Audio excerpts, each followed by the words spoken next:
ঘরে থাকা সামান্য মুরগির মাংস আর কয়েক পিস পাউরুটি দিয়ে ঝটপট এই নাস্তাটি তৈরি করে ফ্রিজে সংরক্ষণ করতে পারেন। যে কোনো সময় খেতে মন চাইলে ফ্রিজ থেকে বের করে তেলে ভেজে পরিবেশন করতে পারেন স্ন্যাক্স হিসেবে, কিংবা বাচ্চাদের টিফিনের জন্য এটা একটা পারফেক্ট রেসিপি। অতিথি আপ্যায়ন করতে পারেন খুব সহজেই। দারুণ মজার এই নাস্তা তৈরির জন্য প্রথমে আমি এক পিস মুরগির বুকের মাংস আদা বাটা, রসুন বাটা এবং লবণ দিয়ে সেদ্ধ করে এরকম শ্রেড করে নিয়েছি।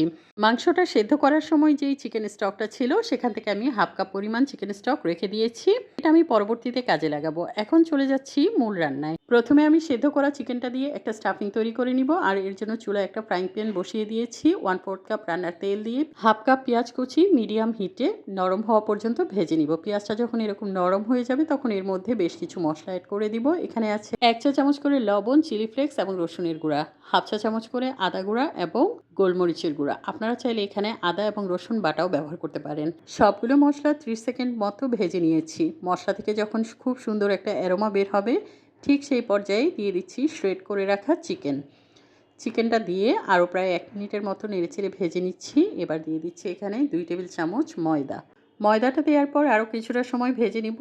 এই প্রায় 1 মিনিটের মতো ভেজে নিলেই হয়ে যাবে। এভাবে ময়দা দিয়ে চিকেন ভেজে স্টাফিং তৈরি করলে এই স্টাফিংটা খেতে অনেক বেশি মজা হয়, কারণ এই চিকেনের স্টাফিংটা অনেক বেশি থিক হয় আর খাওয়ার সময় বেশ মজা লাগে। প্রায় 1 মিনিট ভেজে নেওয়া হয়ে গেছে। এখন আমি এর মধ্যে দিয়ে দিচ্ছি হাফ কাপ চিকেন স্টক এবং হাফ কাপ লিকুইড দুধটা আমি গরম অবস্থায় দিয়েছি। এখন ভালো মতো নেড়েচেড়ে সব কিছু একসাথে মিশিয়ে নিচ্ছি। নাড়াচাড়া বন্ধ করা যাবে না, এই অবস্থায় ঘন ঘন নাড়াচাড়া করতে হবে, তা না হলে ময়দাটা দলা বেঁধে যেতে পারে। তো আমি খুব ভালো মতো নেড়েচেড়ে মিশিয়ে নিয়েছি সব কিছু। এখন দিয়ে দিচ্ছি চিনি হাফ চা চামচ, আপনাদের ইচ্ছা হলে দিবেন, আর যদি ভালো না লাগে তাহলে স্কিপ করতে পারেন। আরও প্রায় 1 মিনিট মতো রান্না করে নিয়েছি। যখন এরকম ঘন হয়ে আসবে তখন বুঝে নিতে হবে চিকেনের স্টাফিংটা একদমই রেডি। আমি চুলা থেকে নামিয়ে নিচ্ছি। এবার এটাকে একটা বোলে ঢেলে ঠান্ডা হওয়ার জন্য অপেক্ষা করব। গরম অবস্থায় এই স্টাফিংটা দিয়ে নাস্তা তৈরি করা যাবে না, তাই অপেক্ষা করব এটা ঠান্ডা হয়ে যাওয়া পর্যন্ত। এটা যখন পুরোপুরি ঠান্ডা হয়ে যাবে তখন এটা দিয়ে নাস্তা তৈরি করা শুরু করব। ফিরে আসছি 10 মিনিট পর। আজকের এই মজার নাস্তাটা তৈরি করার জন্য আমার লাগছে পাউরুটি, আর আমি এখানে স্কোয়ার শেপের পাউরুটি নিয়েছি। এখন একটা পরিষ্কার কাঁচির সাহায্যে পাউরুটির চারপাশে যে ব্রাউন অংশটা আছে সেটা আমি কেটে বাদ দিয়ে দিচ্ছি। আপনারা কিন্তু পাউরুটির চারপাশের এই ব্রাউন অংশটা ফেলে দিবেন না। এটা দিয়ে ব্রেড ক্রাম্ব তৈরি করা যায়। এটা দিয়ে ব্রেড ক্রাম্ব তৈরি করলে কিন্তু খুব সুন্দর হয়। আর আমি সবগুলো রেখে দিয়েছি, আমি এগুলো দিয়ে ব্রেড ক্রাম্ব তৈরি করব। দেখতেই পাচ্ছেন আমি একটা পাউরুটির স্লাইস নিয়ে একটা রুটি বেলার বেলনি দিয়ে সুন্দর করে বেলে পাতলা করে নিয়েছি। এবার একটা কাঁচির সাহায্যে কেটে এটাকে আমি দুভাগে ভাগ করে নিয়েছি। পাউরুটির একটা স্লাইসের চারপাশে আমি পানি লাগিয়ে নিচ্ছি, যাতে করে এটা যখন ফোল্ড করব এটা খুব সুন্দরভাবে সিল হয়ে যায়। এবার পাউরুটির দুটো সাইড দুপাশ থেকে টেনে এনে আমি জোড়া লাগিয়ে নিয়েছি। ঠিক এরকম কোণ আকৃতির করে নিয়েছি। এখন মাঝখানে চিকেন স্টাফিং দিয়ে দিচ্ছি পরিমাণ মতো। অনেক বেশি পরিমাণে দিতে যাবেন না, তাহলে কিন্তু এটা ভালো মতো সিল হবে না। এখন আবার চারপাশে পানি লাগিয়ে মুখটা সিল করে দিচ্ছি, যাতে করে কোনোভাবে স্টাফিংটা বের হয়ে না আসতে পারে। ঠিক এরকম একটা তৈরি হয়ে গেছে। এটাকে আমি এক সাইডে রেখে দিচ্ছি। আপনাদের বোঝার সুবিধার জন্য আরেকটা দেখিয়ে দিচ্ছি। একইভাবে আরেকটা পাউরুটির চারপাশে পানি লাগিয়ে নিয়েছি সিল করার জন্য। তারপর দুপাশ থেকে টেনে এনে সিল করে এরকম কোণ আকৃতির করে মাঝখানে পরিমাণ মতো চিকেনের স্টাফিং দিয়ে দিচ্ছি। তারপর আবার ওই যে সিল করার জন্য চারপাশে পানি লাগিয়ে দিব। এবার খুব ভালো মতো মুখটাকে চেপে চেপে এভাবে লাগিয়ে দিব। একইভাবে আমি সবগুলো তৈরি করে নিয়েছি। যে আমার আরেকটা তৈরি হয়ে গেছে। চাইলে এই পর্যায়ে আপনারা তেলে ভেজে খেতে পারেন, কিন্তু আমি এটাকে কোটিং করব, যেহেতু আমি ফ্রিজে সংরক্ষণ করব।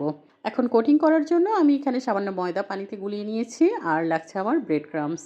কোট করার জন্য প্রথমেই একটা ব্রেড সামোসা ময়দার গোলায় ডুবিয়ে নিতে হবে, তারপর সুন্দর করে ব্রেড ক্রাম্বে গড়িয়ে নিতে হবে। এমনভাবে ব্রেড ক্রাম্ব লাগাতে হবে যেন এর চারপাশে খুব সুন্দর করে ব্রেড ক্রাম্ব লেগে যায়, কোনো অংশ যেন ফাঁকা না থাকে।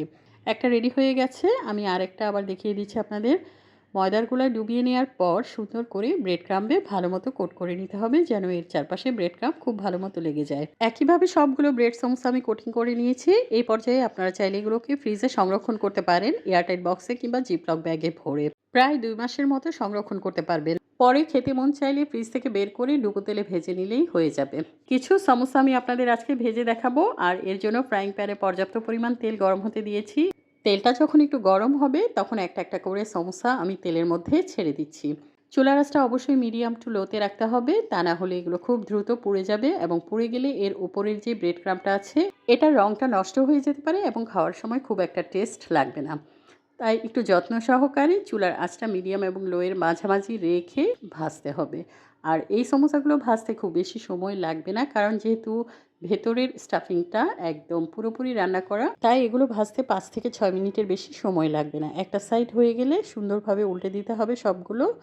এপিঠ ওপিঠ উল্টে-পাল্টে প্রায় ৫ থেকে ৬ মিনিট ভাজার পর যখন এরকম গোল্ডেন ব্রাউন কালার হয়ে যাবে, তখন সবগুলো তেল ঝরিয়ে তুলে দিতে হবে। আমার সবগুলো ব্রেড চিকেন সমোসা এরকম গোল্ডেন ব্রাউন কালার হয়ে গেছে। এখন আমি সবগুলো তেল থেকে তুলে নিচ্ছি। এই ব্রেড চিকেন সমোসাটা গরম, গরম খেতে ভীষণ মজা লাগে। আপনারা অবশ্যই গরম, গরম সার্ভ করার চেষ্টা করবেন। আমি সবগুলো তুলে নিয়েছি। এখন একটা সার্ভিং প্লেটে নিয়ে সুন্দর করে পরিবেশন করব। যেকোনো ধরনের সস দিয়ে পরিবেশন করতে পারেন। খেতে ভীষণ মজা লাগে। এর ওপরটা থাকে ক্রাঞ্চি আর ভেতরটা থাকে জুসি চিকেনে ভরপুর। একবার না তৈরি করলে আপনারা এর টেস্ট কখনোই বুঝতে পারবেন না। অবশ্যই একবার তৈরি করে খেয়ে দেখবেন। আশা করি আজকের রেসিপি ভালো লেগেছে। খুব সহজ করে দেখানোর চেষ্টা করেছি। রেসিপি কেমন লেগেছে কমেন্টে জানাবেন। সবাই ভালো থাকবেন, সুস্থ থাকবেন, নিরাপদ থাকবেন। আল্লাহ হাফেজ।